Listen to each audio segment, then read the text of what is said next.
Ástæðan fyrir valdi Borgarholtsskóla var bara út af mér leist svo vel á skólan, að heyra góða hluti og kennararnir er líka bara mjög góðir hérna. Þeir vita alveg hvað þeir eru að segja.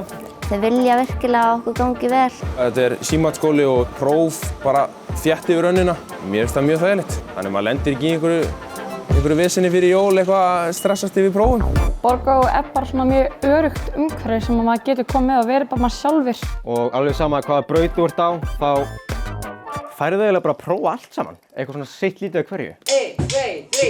Þegar ég mætti í Borgó þá var þetta svo miklu meiri. Þar sem að hugurinn minn víkkaði og Brautirnar eru klikkast skemmtilegar og getur fundið hvar sem er. Það eru alls konar kvöld sem við hittust í hlöðunni og erum eitthvað að chilla og... Ég kynntist fullt af nýju fólki og fjölbreyttu fólki. Allt svona öðruvísir týpur og svoleiðis.